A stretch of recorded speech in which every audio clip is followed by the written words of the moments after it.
Imagine a world where loyalty is a currency and betrayal is the price of power.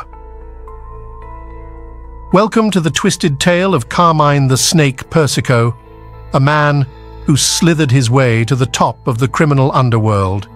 From the gritty streets of Brooklyn to the highest echelons of the Mafia, Persico's life was a masterclass in survival, cunning, and ruthless ambition. Buckle up as we dive into the story of a man who turned betrayal into an art form and kept his iron grip on power, even from behind bars. This is the saga of Carmine Persico, the mobster who gave The Godfather a run for his money. Carmine Persico was one of the most feared and respected mobsters of the Colombo crime family, known as the Snake. His long life was marked by violence, betrayal, and survival in the ruthless world of organized crime. Throughout his criminal career, he survived multiple assassination attempts, led a bloody internal war, and maintained his power even after being sentenced to what was essentially a life sentence in prison. This is the story of the Snake, Carmine John Persico Jr., who was born on August 8, 1933, in the heart of Brooklyn, New York. Carmine Persico Jr.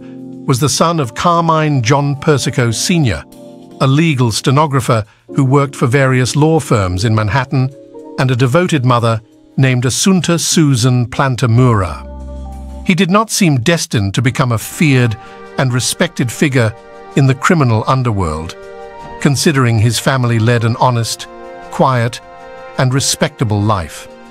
However, the streets of Carroll Gardens and Red Hook, where he grew up, had other plans for him. His brothers, Theodore and Alphonse, the latter known as Alley Boy, also felt the call of power and influence. The influence of power drew the Persico brothers together, forging their path in the dark world of the Mafia. While other children played in the streets, the Persico brothers learned the unwritten rules of organized crime. At 16, Carmine left high school, preferring the lessons of the streets over classrooms. He became the leader of a Brooklyn street gang that instilled both fear and respect. Armed with knives and homemade weapons, these young men extorted other neighborhood boys, leaving a trail of intimidation and violence in their wake. At 17, in March 1951, Carmine was arrested for the first time, accused of fatally beating another young man in Prospect Park, Brooklyn.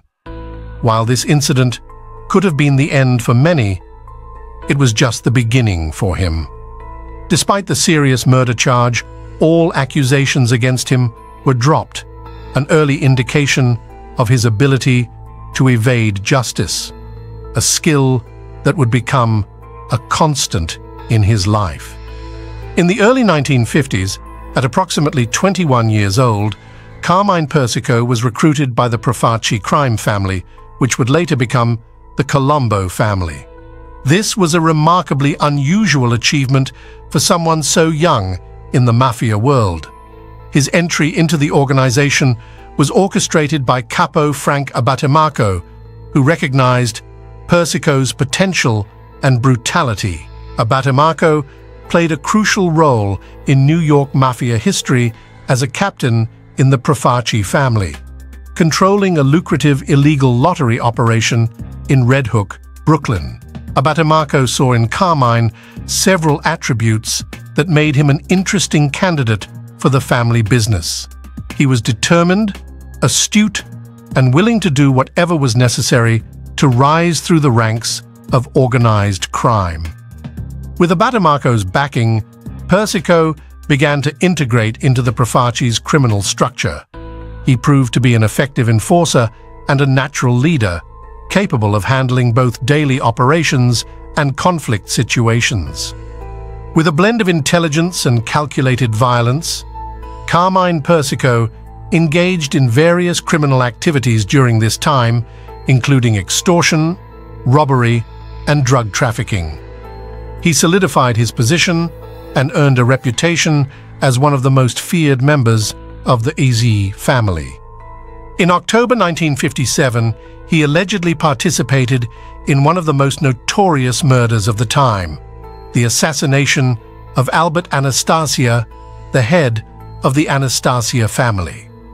Anastasia's underboss, Carlo Gambino, coveted control of the family and conspired with powerful allies such as Vito Genovese, the head of the Genovese family, and Joseph Profaci, the head of the Profaci family. Profaci, seeing an opportunity to solidify his own power, supposedly tasked Carmine and the Gallo brothers with eliminating Anastasia. On October 25th of that year, Anastasia entered a barbershop at the Park Sheraton Hotel in Manhattan, unsuspecting of the danger that awaited him. As he settled into the barber's chair, two men with their faces covered by scarves burst in, pushed the barber aside, and opened fire on Anastasia. Surprised and stunned, Albert Anastasia tried to fight back against his attackers, but in his confusion, he ended up striking at the reflections of the gunman in the barbershop mirror. The assassins continued shooting until Anastasia lay dead on the floor. Although no one was officially charged with Anastasia's murder, the involvement of figures like Carmine Persico and the Gallo brothers became part of Mafia folklore. Anastasia's elimination allowed Carlo Gambino to take control of the family, marking the beginning of the Gambino era, one of the most powerful families in the history of American organized crime. Alternative theories suggest that gunmen from the Patriarcha crime family of New England carried out the murder, but the dominant narrative implicates Persico and his associates. This event cemented Persico's reputation as a man willing to commit extreme acts of violence to climb the Mafia ranks. In addition to the assassination of Anastasia, Persico's actions and brutal methods continued to shape his legacy within the criminal underworld. The 1950s were tumultuous for Carmine Persico, who was arrested more than a dozen times but released within a few days on each occasion, as most of his offenses were common crimes. During this period, he also cemented his ties with the Gallo brothers, Albert, Larry, and Joe, who were also part of the Profaci family. By the late 1950s, Frank Abbatemarco, who had recruited Persico, became a problem for Joseph Profaci, the head of the Profaci family. Defiant and confident in his own position, Abbatemarco refused to pay the monthly tribute that Profaci demanded from all his soldiers. This rebellion was not only a direct act of defiance, but also threatened Profaci's power and control structure. The Gallo brothers began to align with Abbatemarco, supposedly encouraged by family heads Carlo Gambino and Tommy Lucchese, and they also managed to draw Carmine Persico into their fold. These alliances provided Abbatemarco with the support that marked the beginning of an escalation towards open confrontation, the First Family War. Also known as the First Colombo War, it erupted between two factions, those who supported Joseph Profaci and his critics. The war intensified and reached a critical point in November 1959 when Abbatemarco was shot dead, allegedly on the direct orders of Joseph Profaci. His death removed a significant rebel and escalated the violence between the rival factions. By 1961, the war had taken on a new dimension. Joseph Profaci seized several lucrative businesses that had been managed by Abbatemarco from the Gallo brothers. This act motivated them to carry out a daring kidnapping. They captured 4 key men of Profaci: underboss Joseph Magliocco, Frank Profaci, Joe Profaci's brother, Capo Salvatore Musacchia, and soldier John Simone. This surprise attack left the Profazzi organization reeling, while their leader managed to escape to Florida. Meanwhile, Profazzi's consigliere embarked on negotiations with the gallows to secure the peaceful release of the captives. Eventually, they were indeed released. Although his precise role during these moments is unclear, Carmine Persico was likely involved in the strategic moves leading to the kidnapping and the subsequent negotiations. By then, he was already a central figure in the organization. His leadership ability and relentless execution of his duties ensured him a prominent place in the Mafia hierarchy. Despite signing a peace agreement, Joseph Profazzi betrayed the gallows, and in August 1961, ordered the assassination of two prominent members of the Gallo faction, Joseph "Joe" Jelly Gioielli and Larry Gallo. Gioielli was murdered by gunmen after being invited to fish at Sheepshead Bay, while Larry Gallo survived an attempted strangulation at the Sahara Club in East Flatbush. Carmine Persico and Salvatore D'Ambrosio were involved in this assassination attempt, but the intervention of a police officer prevented its success. Indeed, Persico betrayed the gallows and was charged with attempted murder, but the charges were dropped when Joe Gallo refused to testify. For this sudden and cunning betrayal, our protagonist earned the nickname the Snake from the Gallows, who said his positions and loyalties were as slippery as the reptile. The natural death of Joseph Profazzi in June 1962 did not stop the war.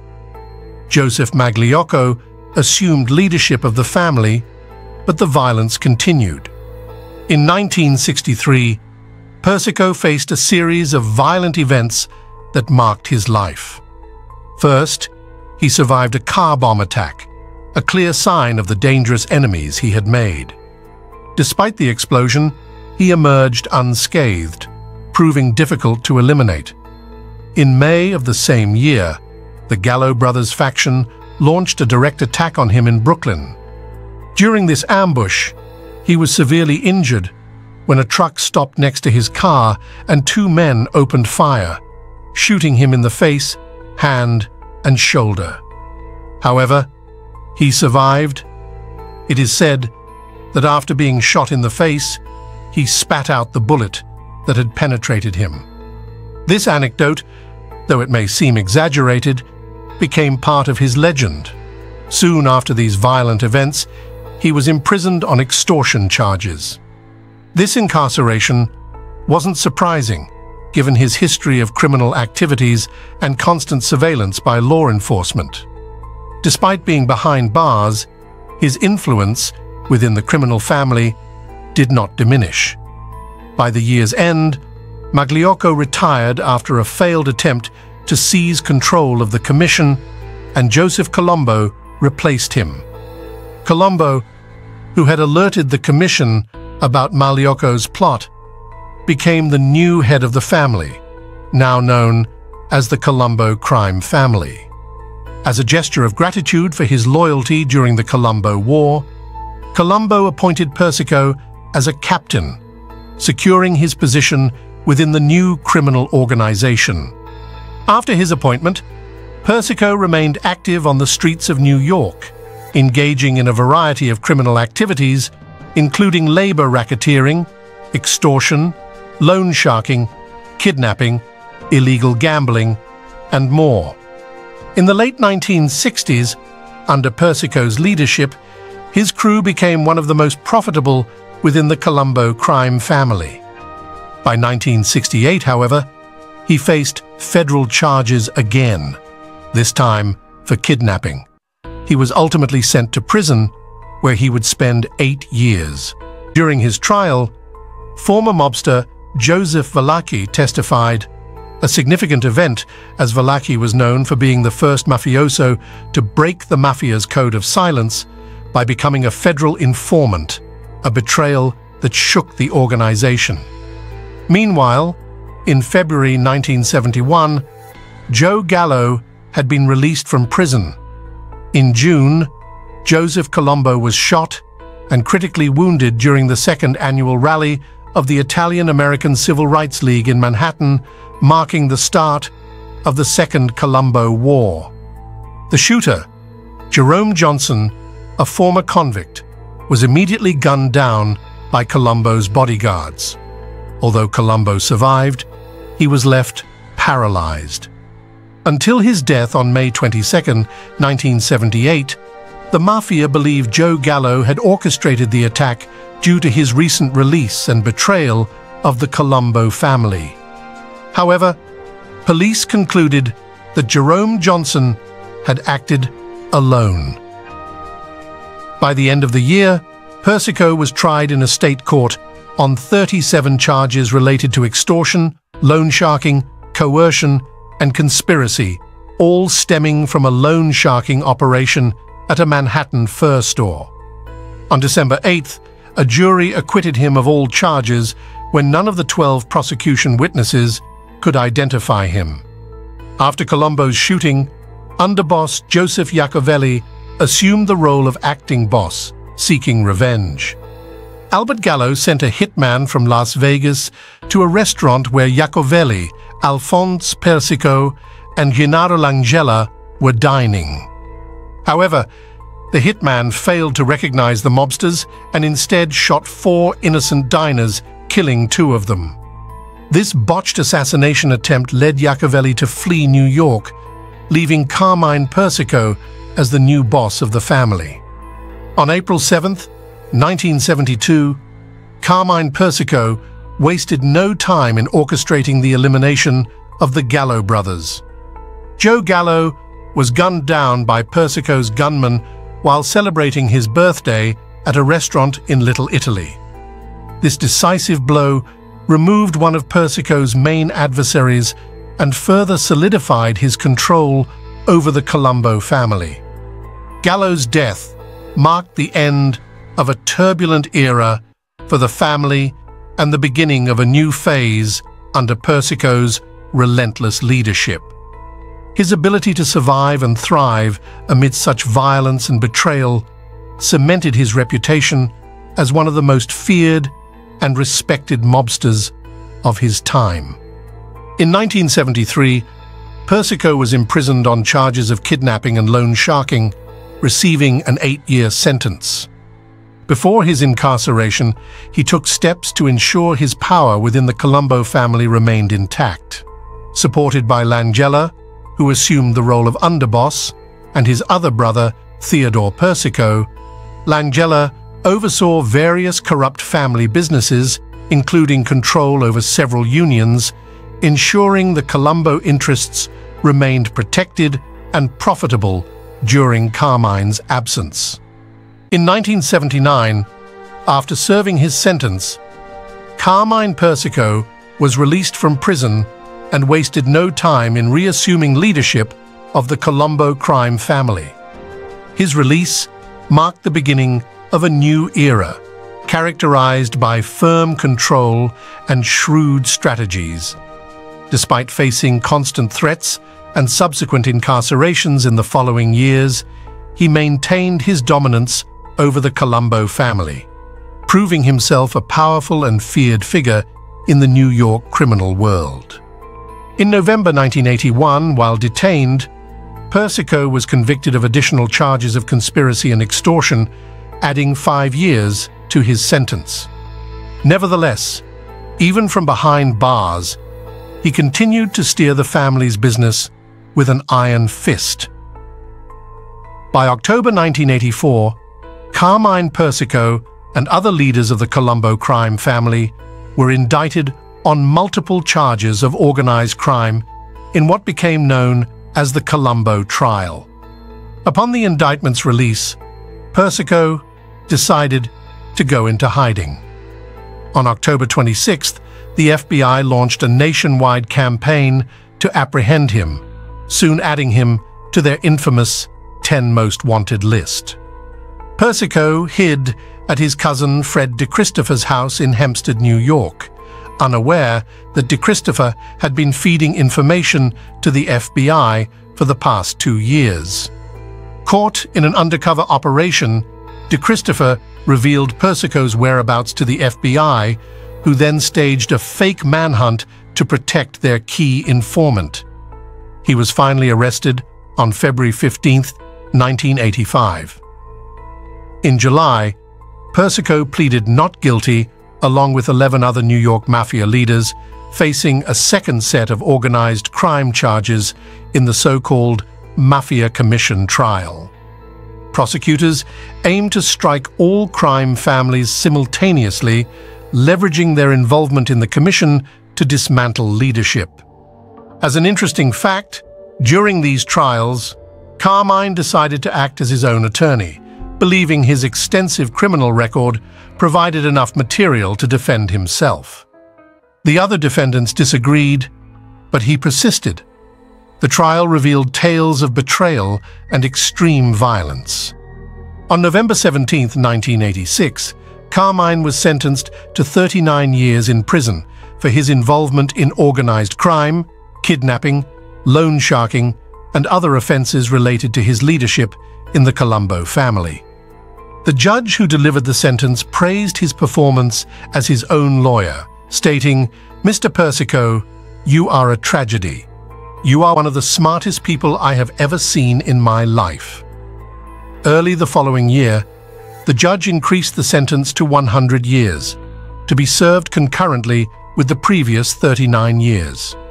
Aware that he would likely die in prison, Carmine began planning for the future of the Colombo family and the continuity of his legacy, ensuring that his share of the business would continue to benefit his relatives.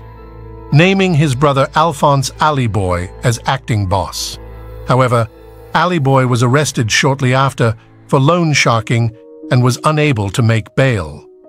In response, Persico established a three-man panel to lead the family, but dissolved it in 1988 and appointed Victor Orena as interim boss.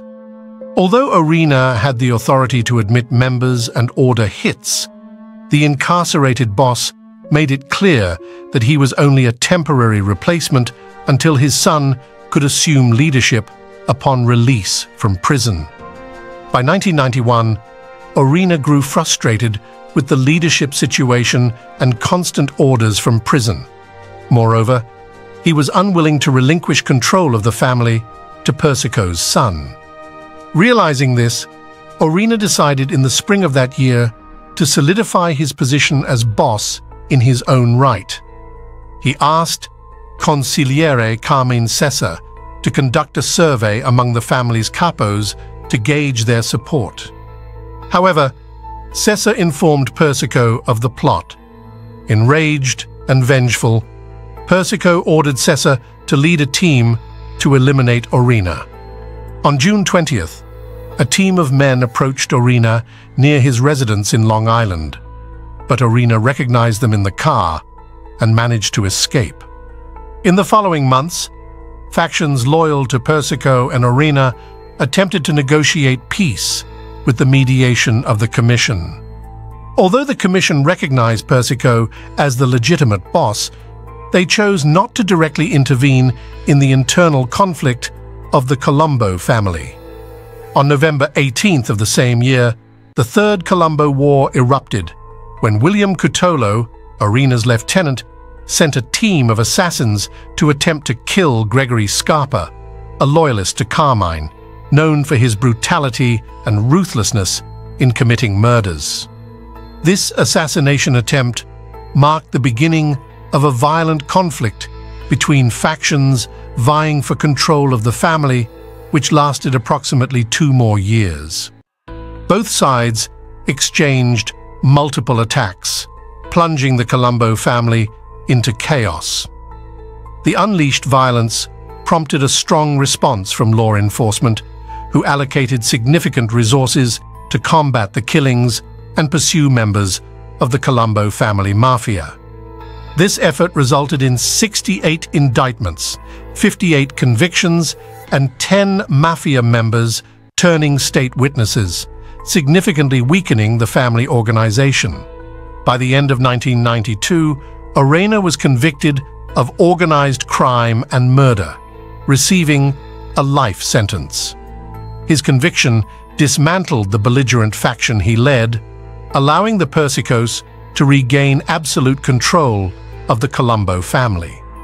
From prison, Carmine Persico reaffirmed his dominance and leadership over one of New York's most infamous mafia families. Following the end of the war with Orina, Persico had to restructure the family leadership as his son faced new legal charges. He formed a governing committee, including his brother Theodore, mobster Joseph Baudanza, and Joseph Tomasello. In 1994, following Andrew Russo's release from prison, Carmine Persico dissolved the committee and appointed Russo as acting boss of the Colombo family.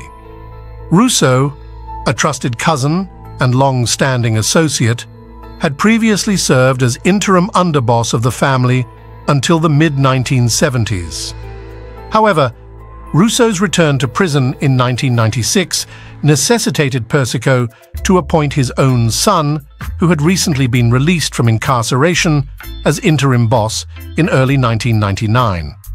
As his son faced renewed legal challenges, Persico then turned to Joel Cacace, appointing him as acting boss. Cacace had demonstrated unwavering loyalty during the turbulent Third Colombo War, aiding Persico in maintaining control over the family amidst internal strife. By 2001, Carmine Persico was transferred to the Federal Correctional Complex in Butner, North Carolina, a medium security facility. In 2006, additional members of the Colombo family faced charges ranging from usury and extortion to 3 murders dating back to the Colombo Wars. During the early 2000s, several acting bosses oversaw the Colombo family, including his son, Alphonse Persico, and again, Andrew Russo. Throughout the 2010s, other members of the Colombo family faced accusations and imprisonment, while their official boss remained incarcerated. Carmine Persico, in his 80s and having survived numerous assassination attempts, served a 33-year federal prison sentence from 1986 until his death. Due to the length of his sentence, he had several years left to serve at the time of his passing.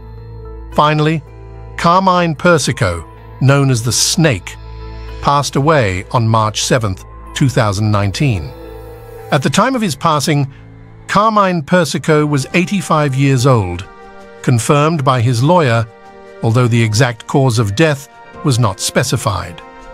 With his death, his son could not maintain his father's status and was sidelined within the criminal organization. Andrew Russo became the new official boss of the Colombo family. If the web of betrayal and violence surrounding Carmine Persico has captured your interest, then you shouldn't miss the story of his predecessor, Joseph Colombo, the man who influenced the making of The Godfather. If you found this story intriguing, don't forget to like, subscribe, and hit the bell icon for more gripping tales from history's underworld. Stay tuned for our next episode. Thank you for watching.